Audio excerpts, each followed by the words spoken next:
En premier, je m'excuse pour le mauvais travail rangeant avec les photos. La technologie me déteste. Choisis sont bien sûr les mêmes que tout le monde pour les valeurs victoriennes. La réussite personnelle, la modestie, la moralité et le travail. Et pour les valeurs modernes, j'ai choisi d'utiliser encore la moralité et le travail comme les valeurs similaires dans les deux ères, et l'éducation, la diversité, l'égalité et l'apparence comme les valeurs uniques à aujourd'hui. Sur la côté victorienne, la réussite personnelle va avec les images d'un chapeau de luxe, une robe bleue et un dessin d'une femme et un homme, les deux avec des ampoules près de leur tête. Mais l'ampoule de la femme est barrée par une grande X rouge qui indique que même si elle avait une idée brillante, l'honneur va à son mari. La modestie est représentée avec une image d'une robe vraiment conservative. Ça couvre tout, pour montrer la modestie physique, et les emojis barrés avec les visages qui montrent des émotions. La seule emoji qui n'est pas barrée n'a aucune expression. Ces images représentent la modestie émotionnelle et sociale. Ils ne pouvaient pas montrer leurs émotions. En dessous de la moralité, il y a une image d'un diable et un ange, la seule photo qui est sur les deux côtés de l'affiche, qui représente la différence entre le bien et le mal. Avec ce dessin, il y a des images d'une Bible et une croix pour montrer que beaucoup de leurs décisions du bien et mal étaient basées sur la religion et l'Église anglicane. La dernière valeur est le travail. Des gens qui travaillent fort dans le présent et dans le passé sont respectés. Les images représentent que ce n'est pas seulement une forme de travail qui est respectée, c'est toute forme. Le travail d'une femme à ce temps dans la maison, à le travail d'un homme dans le gouvernement, à le travail d'une personne pauvre qui gagne leur argent à une usine. C'est le même aujourd'hui, on a du respect pour les gens qui travaillent fort. Sur l'autre côté de l'affiche, dans la section moderne, le travail est représenté avec une photo d'une fourmi qui pousse une grande roche debout une colline et un docteur. Ces images montrent le travail physique et mental, mais comme dans l'ère victorienne, toutes formes de travail sont respectées. Vraiment, la seule change dans ces valeurs entre les deux ères, c'est les choses que les gens choisissent de travailler fort sur. L'éducation est une valeur unique à aujourd'hui. Dans le passé, ce n'était pas si nécessaire d'avoir une bonne éducation si quelqu'un veut une bonne vie. Mais aujourd'hui, car une éducation est beaucoup plus commune, si tu n'as pas une éducation, c'est encore plus mauvais pour toi. Aussi, les gens plus intelligents avec les meilleures éducations sont beaucoup plus respectés que les gens malchanceux sans éducation. La moralité dans le présent est très différente de la moralité dans le passé. C'est le même concept du bien et mal, représenté sur l'affiche avec l'image du diable et l'ange, mais la base est différente.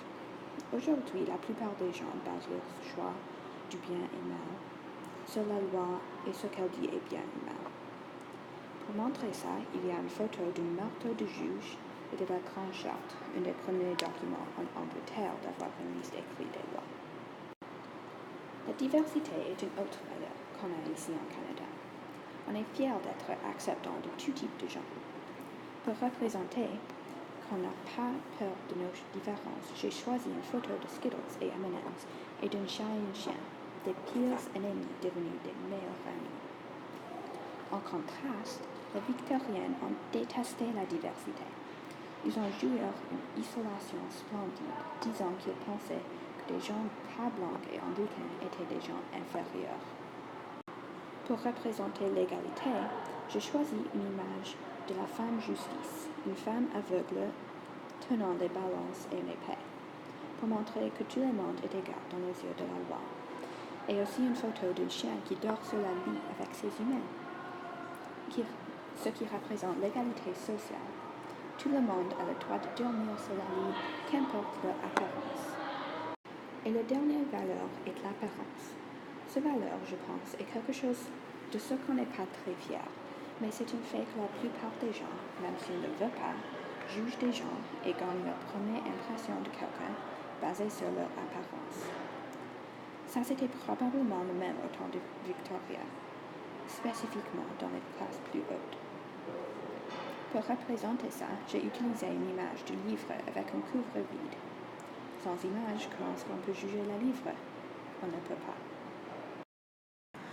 Pour représenter toutes les valeurs modernes et victoriennes, j'ai utilisé les visages de Malala Yousafzai et Ada Lovelace.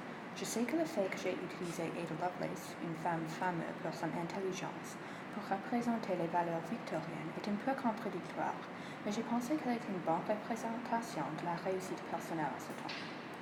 Elle était une mathématicienne brillante qui a écrit le premier algorithme, et aujourd'hui elle est considérée la mère des ordinateurs. Mais durant sa vie, elle était nommée un charlatan.